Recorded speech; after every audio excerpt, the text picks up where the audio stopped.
Please get ready for a dictation of transcription number 107 from Sir Kailash Chandra magazine. 5 seconds. Start. Mr. Deputy Chairman, I have to thank honorable members for the kind words that they have said about the government in the course of the discussion this afternoon. This is an occasion of more than ordinary significance.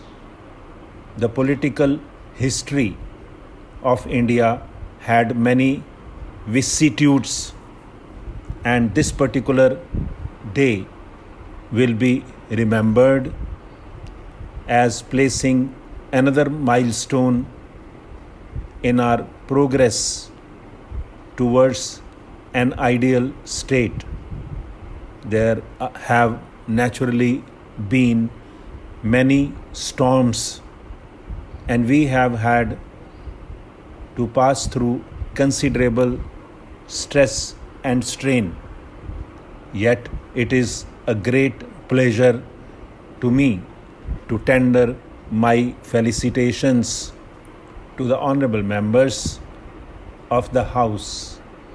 During the last 10.5 months, the country had been resounding with the echoes of the States Reorganization Commission, the proposals made by it, the various claims put forward by individual groups and government, and the comments and criticisms made by innumerable persons from the press, from the public platforms, from the floor of the legislatures, and ultimately from the floor of the two houses of Parliament itself.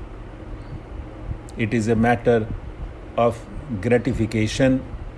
I would submit almost one of unique character that in spite of all the vicissitudes through which this bill had to pass, ultimately the form which it has assumed and which represents the fruits of the collective wisdom of the two houses of Parliament has the support, almost the unanimous support of both the houses. I would like honorable members just to place before themselves the picture of the new map of India. So far, we had a large number of states. Perhaps there were 20 states besides some other territories, but now we will have only 14 states and 4 territories besides the Andamans, the Nicobars, and the Lakshadweeps. The citizens of this country will be living in the states, and only less than 2% or just near about 1% will be living in the centrally administered areas. It is worth considering now whether we have not really succeeded in evolving a scheme of which we all can well be proud. If honorable members will consider the case of each individual state, they will find that almost unanimity had been reached, except in the case of Ahmedabad in Gujarat.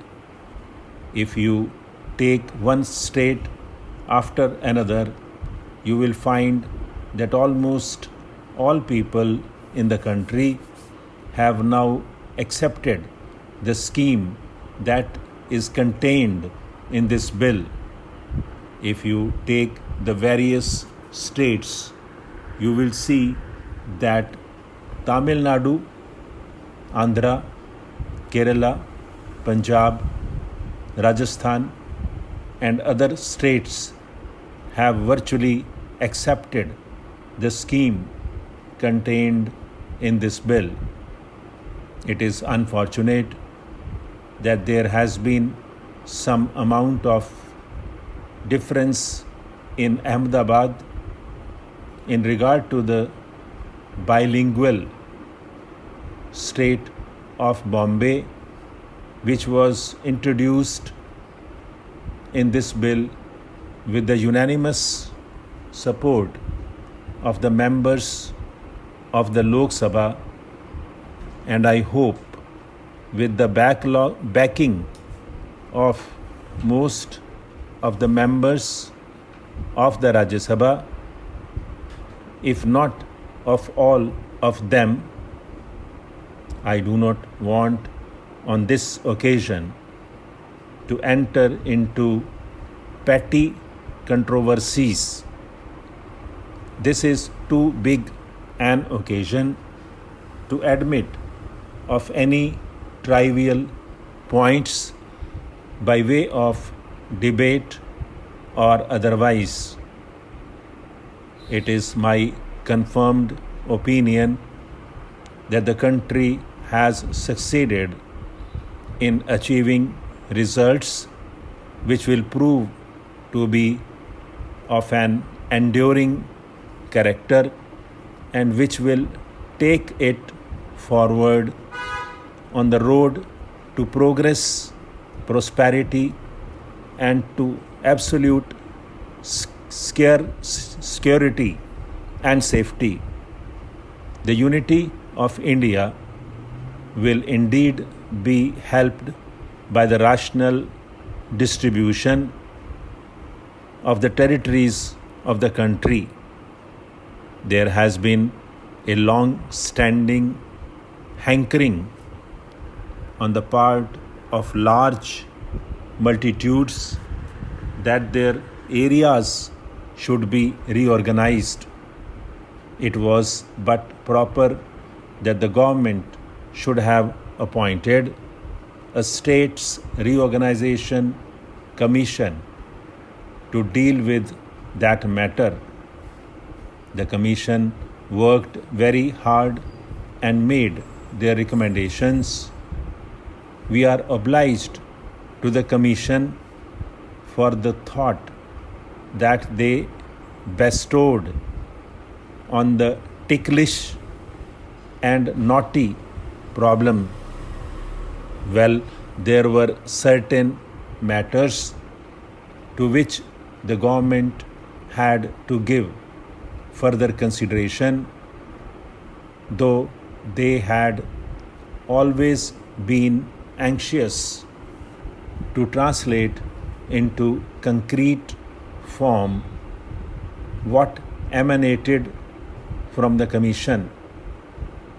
Whatever changes have been made have been, I believe, for the better, and they have made the entire scheme more acceptable. The bill that was placed before the House was certainly placed with the approval of and at the instance of the Cabinet. All that was done in the regular way. I do not want to go into details, nor do I consider it necessary to make any retort about what might have been said, because, as I said, this is too solemn an occasion for such an operation. I may also observe that we have no fault to find with anybody. Everyone, whether individuals or those who had an opportunity of working together, tried his utmost, tried to the maximum extent he could to achieve what he thought to be in the best interests of the country. Stop.